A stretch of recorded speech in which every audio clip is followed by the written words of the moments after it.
Hello friends, Ohm's law को perform करने से पहले हमें दो बातें अच्छी तरह याद रखनी पड़ेगी। First, current is directly proportional to the applied voltage.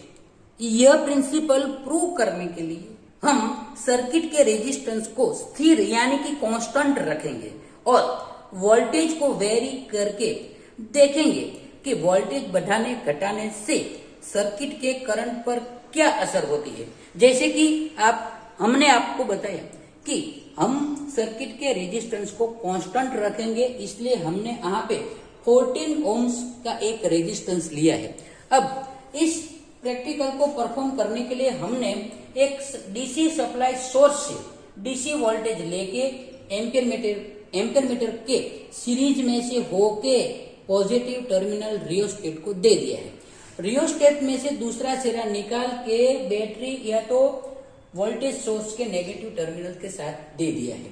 अब रियोस्टेट को कितना वोल्टेज मिल रहा है यह देखने के लिए हमने रियोस्टेट के टर्मिनल के पैरेलल में एक डीसी वोल्ट मीटर रख दिया है, ताकि हमको पता चले कि जैसे ही सर्किट में हम वोल्टेज देते हैं तब लोड यानी कि रेजिस्टेंस यानी कि रियोस्टेट को कितना वोल्टेज मिल रहा है। हम सबसे पहले सर्किट का स्विच ऑन करते हैं। जैसे ही सर्किट का स्विच ऑन हुआ, आप देख सकते हैं कि सर्किट को अभी यानी कि रियोस्टेट को अभी 5.3 वोल्टेज मिल रहा है। तब जाके रियोस्टेट में से यानी कि सर्किट में से 39 एम्पियर करंट पास हो रहा है। अब मैं सर्किट का वोल्टेज यानी कि अप्लाइड वोल्टेज बढ़ाता हूं।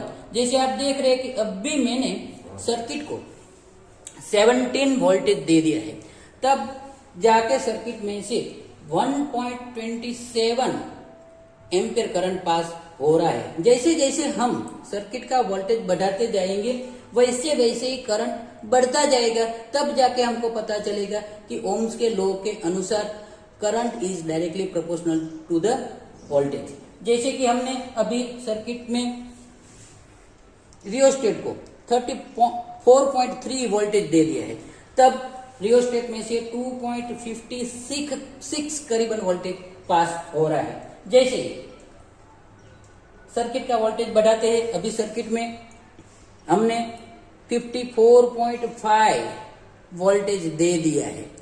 देखिए, जब 54.5 वोल्टेज सर्किट को मिलता है तब वो सर्किट में से करीबन 4.01 एम्पियर करंट पास हो रहा है। लास्ट में एक और वोल्टेज हम रियोस्टेट को दे देते, जैसे कि अभी रियोस्टेट को हमने करीबन 61.6 वोल्ट दिया है, तब जाके रियोस्टेट में से 4.50 करंट यानी कि करीबन 4.5 एम्पियर जितना करंट पास हो रहा है। इससे ये प्रूव होता है कि जैसे जैसे सर्किट में अप्लाइड वोल्टेज बढ़ाते जाएंगे वैसे वैसे सर्किट में से पास होने वाली करंट बढ़ती जाती है, यानी कि ओम्स का जो लॉ है I is directly proportional to the applied voltage, ये यहाँ पे सिद्ध होता है।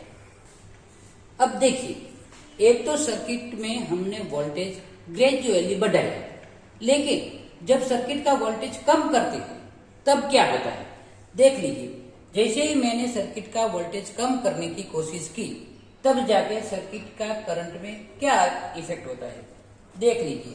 जैसे जैसे मैं सर्किट का वोल्टेज कम करता जा रहा हूं वैसे ही सर्किट में से पास होने वाली करंट कम होती जाती है।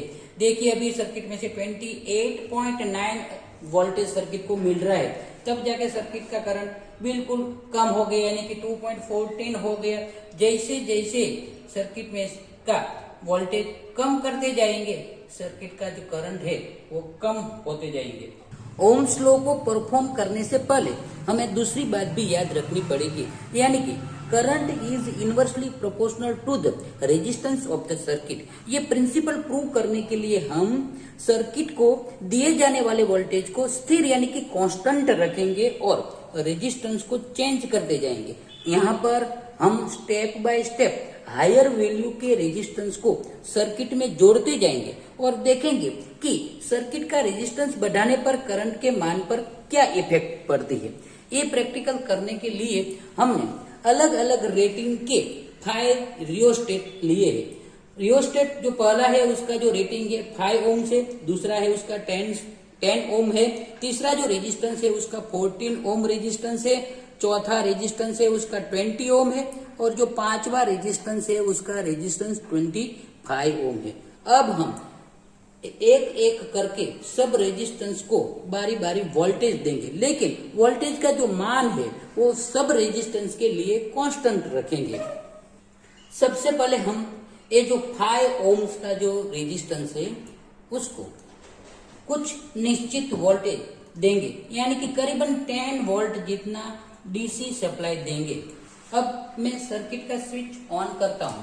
देखिए रेजिस्टेंस को कितना वोल्टेज अभी मिल रहा है वो हम मल्टीमीटर से वोल्टमीटर से मेजर करते हैं।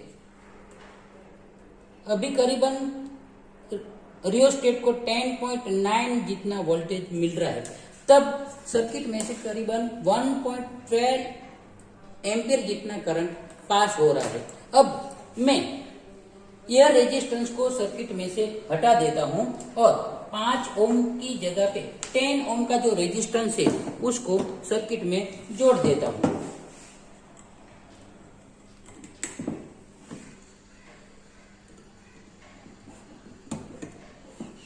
देखिए दोबारा सर्किट ऑन करता हूं।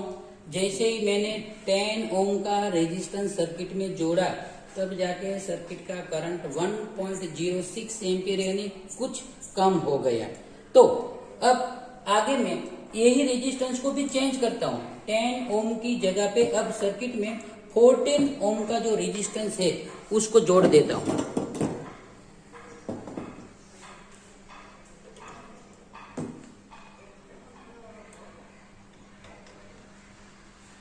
देखिए दोबारा सर्किट की स्विच ऑन करता हूं। अब आप देख सकते हैं कि 10 की जगह पे रेजिस्टेंस का वैल्यू बढ़ा, यानी कि अब सर्किट में 14 ओम का रेजिस्टेंस जुड़ा हुआ है। तब जाके सर्किट का जो करंट है वो काफी कम हो गया। यहाँ पे 0.84 करीबन एम्पियर का सर्किट में से पास हो रहा है। तो ये बात ऐसे प्रूव होती जाती है कि जैसे जैसे सर्किट का रेजिस्टेंस बढ़ता जाता है वैसे सर्किट में पास होने वाली जो करंट है वो कम होती जा रही है। अब मैं ये जो 14 ओम का रेजिस्टेंस है उसकी जगह पे 20 ओम का रेजिस्टेंस सर्किट में जोड़ता हूं।